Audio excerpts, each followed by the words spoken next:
Jill here with Yarn and Play Crochet. So I have had lots of questions about my Addi king size knitting machine, so I thought that I would do a little demonstration for you guys today. Give you a little tour around the machine and what all is a part of this, and show you how to work up what I feel like is probably what most people start working up, which is just a basic beanie. So I will show you how to do that. Now, I'm going to be moving my camera around a little bit, so I apologize if we get some herky-jerky movements in there. I just want you to be able to see all the bits and pieces of the knitting machine. So this is the overall view of it. You can see that is the whole shebang right there. It's a big circle, and it has these red things that go around, and then these white parts, those are the actual knitting needles.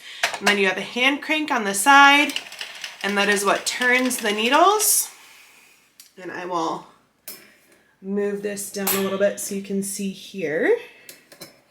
Sorry, my camera holder squeaks a little bit when I move it. So that is what moves those needles. Let me see here if I can get that at an angle a little bit so you can see it a little better. See those needles moving up and down right there? And those three black needles, that is what starts your row. So that's what marks your row. And then this right here is the row counter. So you can see, I'll go backwards. It ticks the rows over when it goes over those three black needles right there. So you don't go back and forth unless you are knitting in panel form, which there is a little switch right over here. So if I was going to knit a panel, I would flip this switch up. But I almost always do circular knitting, so I just leave that down.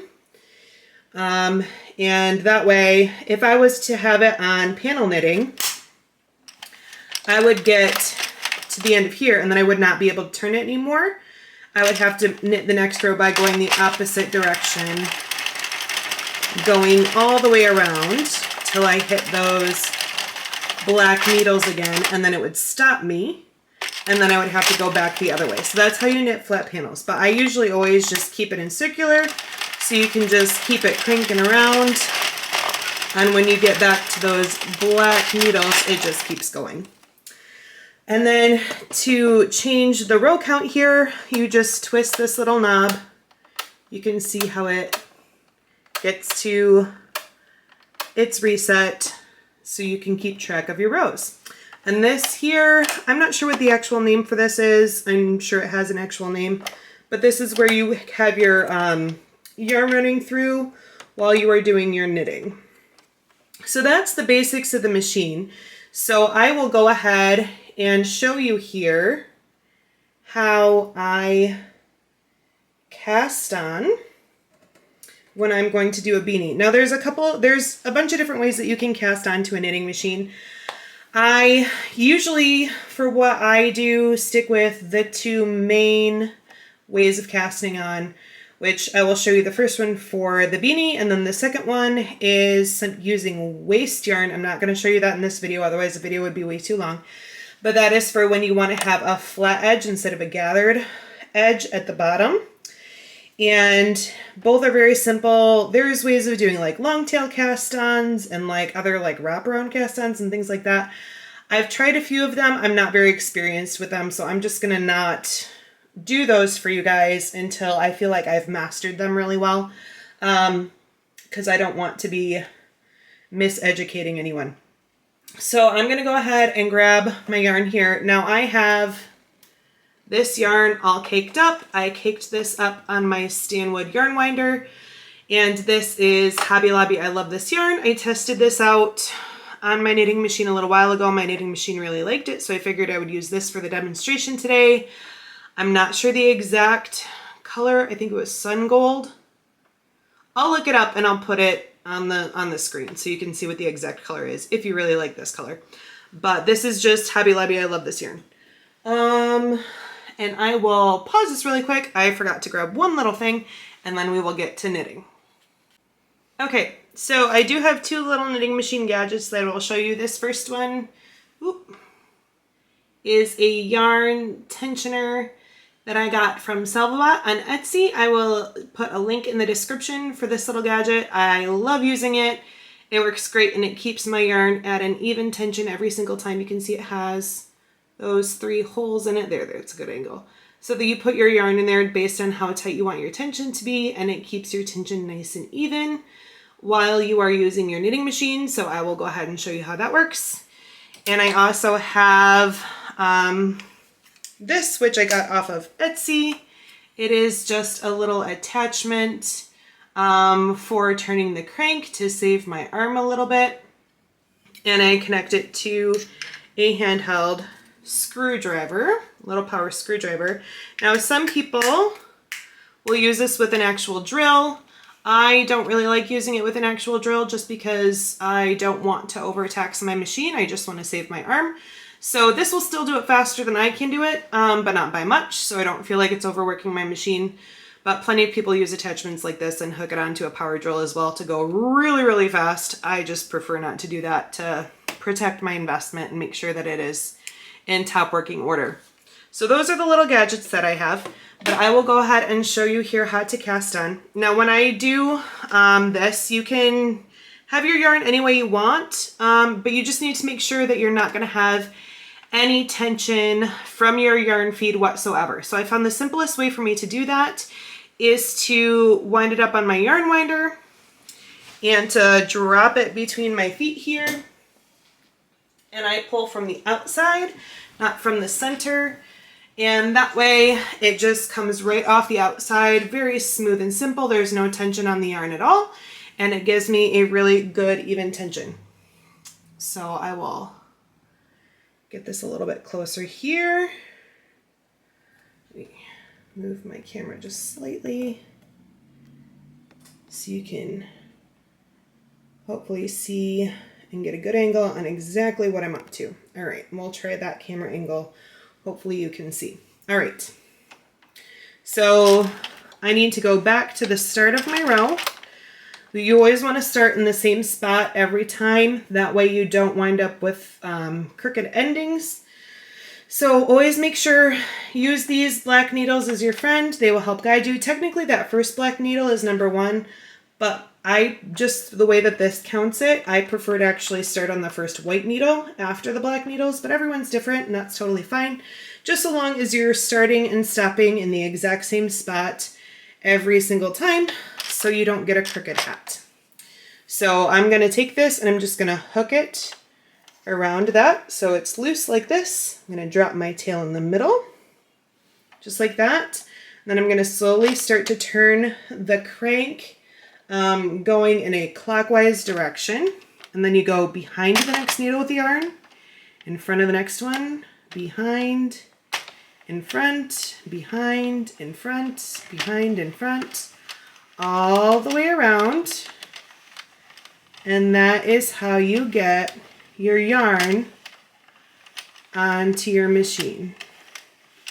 And now the first few times you do this, it feels a little awkward, but once you've done it a few times, it feels pretty comfortable. And you will know that you did it correctly if your last needle that you have to go around before you get to the needle that you hooked it on to start, you're going behind that needle. So I did not miss any. Then I'm going to slide this little door open and I'm going to put my yarn in there. Now, if I didn't have this little gadget, I would put the yarn through that little hole right there and I'd close the door. And then I would just hold the yarn in my hand very, very loosely and start to knit. But then it is dependent on how loose or tight I am holding my fingers together. And so then I'm less likely to get a super consistent and even tension. So with the little gadget that I have, you actually have the yarn still coming through over here, but then you poke it through there and you close the door so it comes out the top. And then you pop your little slide fork in just like that. And then put it in the tension slot that you want to use. And now I don't have to hold on to that yarn. Now I will still hold it very, very loosely, like literally just like that. So it's barely passing over my fingers, just so that if there happens to be a knot or anything like that in the yarn, I will feel it before it starts to go up into my machine, because I don't want to break a needle or anything like that. But if I've already wound it on my yarn winder, I already have an idea if there's any knots in there or not. So usually that's not an issue, but that's how I do that. And so this little tensioner is in, and then I just start cranking the machine. Now I'm going to hold on to the machine slightly because it does cause a little vibration on the table, and I don't want my camera, which is mounted to my table, to be bouncing all over the place. Now usually I will do a few rows just to kind of get it established, and then I will start using my handheld screwdriver. So I can go ahead and do that now. So I'm going to move my camera. I'm going to just put that, it just sets in just like that, and then I'm going to start cranking on this beanie. So it's going to be loud, but I will try and fast forward this part so you can just kind of get an idea of how this works.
Okay, so I'm nearing about where I want the length of my hat to be. Now you can make hats of all different sizes on here, just depending on your tension and the length that you make them.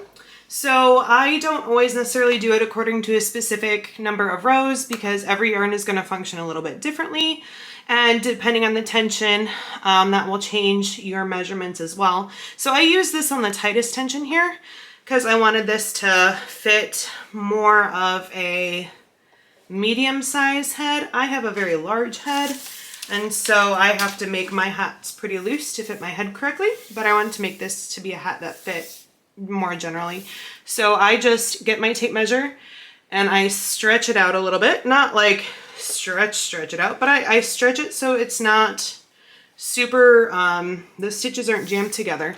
And then I just measure from the top to the tail. And I usually aim for about, for an adult hat, about 22 inches. And it looks like I'm at about 21 right now. So I might just do a few more rows. I'm at 100 rows right now, so I'll probably do maybe 4 more rows, 5 more rows, and see where I'm at. Now my handheld screwdriver lost its battery charge partway through, so that's why I switched to just hand cranking while I was making the hat. So that is why I switched. So let's see. Yep, that's just about right. I did another 4 rows, and that's right about at 22 right now. So I'm gonna take this off of my machine. Now you'll notice I stopped at the exact same point that I started. This was my first needle, and this was my last one. So this bar is right in between the two right now. So what I need to do is grab my scissors. All right, so I have my scissors. You want to leave, take that off of there, a pretty long tail when you're taking off for a beanie, because you need to sew the stitches. So I'm going to do about that much yarn. Probably, I don't know, a little less than a yard. I'm going to snip that there. Now they do have this handy dandy little needle holder hole for you, so if you keep your needle in there. I find that a blunted needle with a curved end works really well for taking stitches off, so that's what I'm using here. So thread your needle with your tail, and then we're going to start cranking, making sure that our yarn is caught on that this last black needle catches that yarn, but then keeping the yarn off to the side so it does not catch the next needle. And always close this door when you're turning, otherwise you'll break your needles. All right, so I'm just going to turn a few here. And now I need to start picking my stitches up off of the machine. So I will get a little closer here for you. So I'm going to stick my needle in between these 2 prongs right here, pick up that yarn, and pull my needle all the way through. Kind of tuck that under there so it goes underneath that red bar, and then do your next few stitches just like that. The first few you have to do one at a time, but once you get a few of them off of the machine, then you can pick up a few at a time and it goes a little bit faster. And that is how you take this off. Now, because this is a hat, your bottom and your top of this hat, it's going to be a double layered hat. So both ends are going to be gathered and then sewn together. And so this is how you'd want to take it off of your machine if you're planning on doing a gathered edge. If you are not planning on doing a gathered edge, like I said, you would use waste yarn, and then you would, I just use a slip stitch crochet to, using the waste yarn to close up my tubes to get a nice flat edge for scarves or blankets or whatever else I need a flat-ended closed tube for.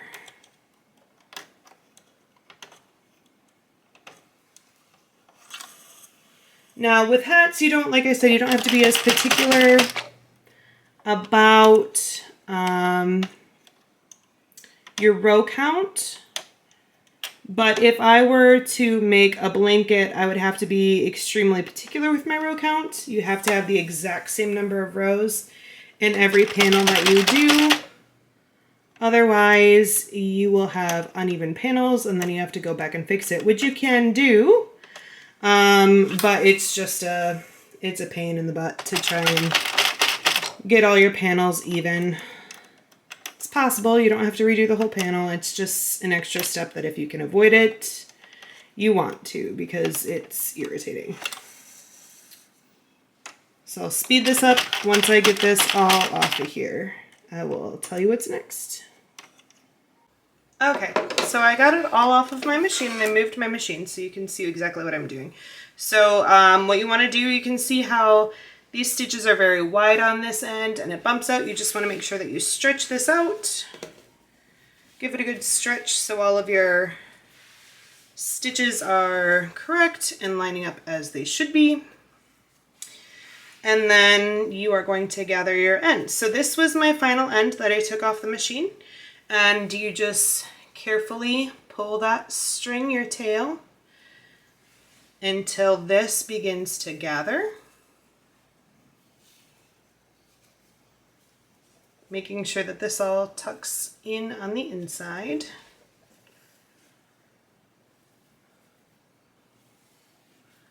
And making that nice and tight. Just like that. So you got a little space that is all puckered up here. And then you just sew your hole closed.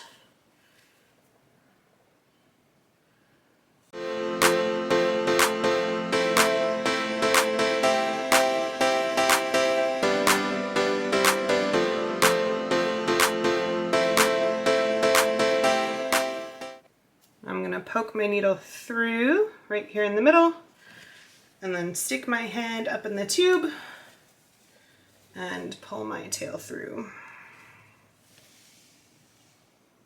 Now you can just trim that end and have it on the inside there. I usually, just to make sure that it's nice and secure, turn this inside out. Just hook a little bit of yarn here. Do a little, I think it's called a French knot in embroidery. And just knot that down and trim it. You don't have to worry about your tails being super tight because that's going to be on the, or super short, or woven in because that's going to be on the inside of the hat. So turn this back right side out. And then you go to your other end and you find your tail on this end right here and you do the same thing. You just begin to pull and this will start to gather.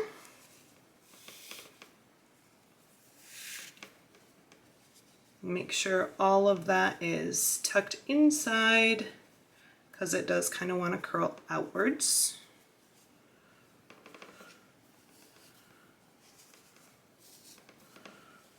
And then stitch together. You can see how it kind of wants to go up like that.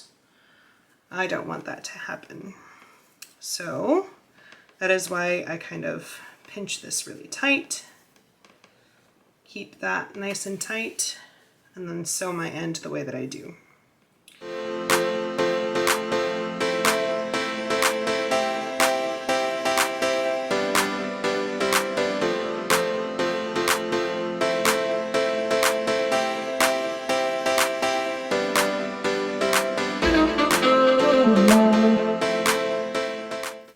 And then once you're done stitching that side together, what I usually do is you fold your hat so you have your tube with your two ends sewn together.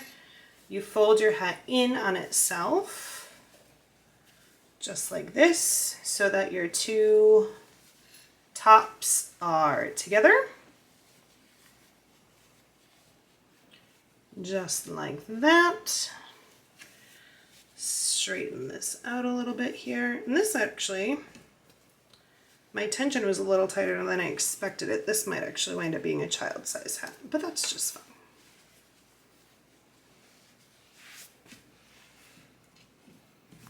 And that is your hat. Now you can leave it like that, but I usually always just stitch 1 or 2 times through this top so that the hat won't come apart at all.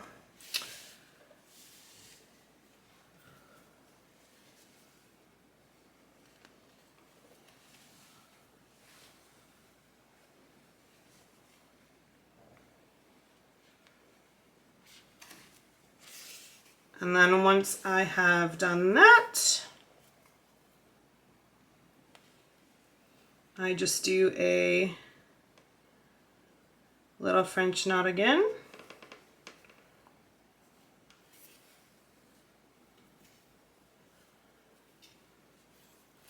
to get that yarn from going anywhere. And then I kind of feel for the inside of my hat and just pull my tail through that double thickness of the hat and pull it out a little bit farther down here so that my tail will be hidden inside the hat. And then I just trim that and it disappears inside the fabric. And I have no tail on this side.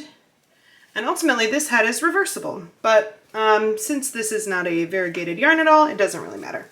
So you can put a pom-pom on this, you can put your tags on there, and you have a beautiful completed beanie. And those stitches are gorgeous and even, and it looks just great. They're super duper comfortable. Some of the most comfortable hats I've made. I really, really like these.